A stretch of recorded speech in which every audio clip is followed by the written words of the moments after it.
While they were eating, he took bread, said the blessing, broke it, gave it to them, and said.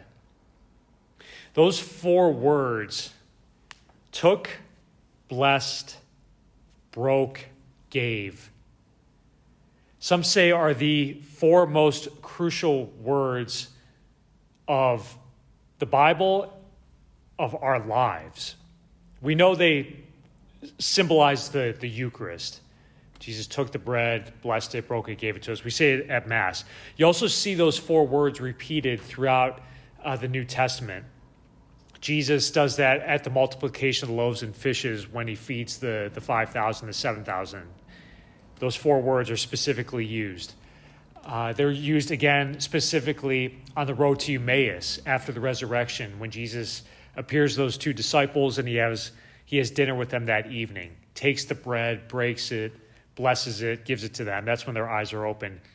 Jesus also does that again after the resurrection when he appears to Peter and John and the apostles on the Galilean seashore when he's cooking breakfast. That's when they recognize it's the Lord. So when we see those 4 words, we know Jesus is at work. Now you can use and apply those 4 words to your life, how you've been taken, blessed, broken, and given. And I want you to do that. Now, let me give my own story, if you will. And as I'm doing that, maybe that'll help you be able to formulate yours. So James Wallace, I was taken. I'm an average kid from a typical family in Winnetka, Illinois, a suburb of Chicago. Nothing special about the Wallaces. We weren't bred to be priests. I'm the only priest in my family. I played sports, did okay in school, went to regular college, New Trier High School. You all know my story. I have, my good moments, my bad moments, the great things that I did, the sins that I committed. That's my history. The Lord took me. I was ordinary, like bread. Ordinary piece of bread. But then he blessed me. And he blessed me, I see, in the sacraments of my life. Those are the blessed moments specifically. First communion as a second grader. Confirmation, when I got that at the end of my grade school, Faith, Hope, and Charity in 8th grade. And then the greatest blessing of my life, the greatest day of my life, the greatest joy of my life, my priesthood, when I was ordained a priest in 2012. That's when I was blessed. This ordinary man, this ordinary boy, this ordinary bread became now something special. Now, there wasn't anything that I earned or anything that I did. There wasn't anything intrinsic about me. It was God's gift, God's grace through these sacramental actions that blessed me, that now set me apart and made me special. But that's not the end of me, right? I was taken, I was blessed, but we still got 2 other words to get through. I was then broken. Broken. How many of us are broken? Yeah, first communion was great in second grade, but I remember I messed up in grade school. I remember cheating on a test, getting caught, I think when I was in 3rd grade. Obviously doing stupid things in high school after confirmation, having some rough patches. Even after priesthood, again, which is the most blessed moment of my life, I've very much been broken. I've suffered. I've had my trials as a priest. I've made mistakes. I've failed as a pastor. I've hurt people. These have been broken moments for me. Very difficult. You all, again, have been broken, I'm sure. Even after your blessed moments, think of marriages, right? The day of your marriage is not the end of the story. Very much married couples can attest to the sufferings that they've had to endure. Maybe an illness, so forth, after you've had children. You've been broken, I was broken. But again, under God's gentle hands and for a purpose. Jesus broke me gently in order to give me. So as a priest, I've been broken so that I have been able to be a gift, if I may say so myself, given to you all.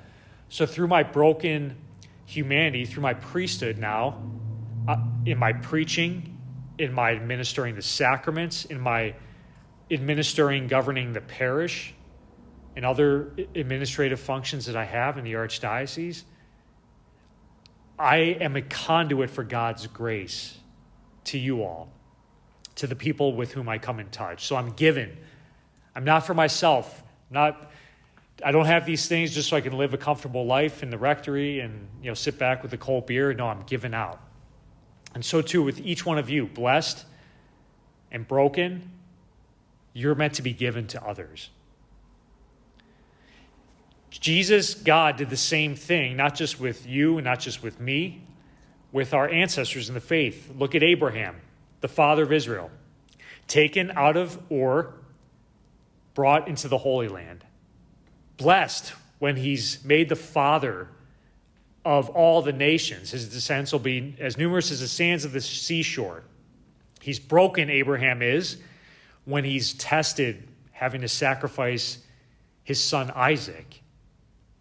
But then he's given. Again, he's given to the people. Abraham is not just the father of the clan.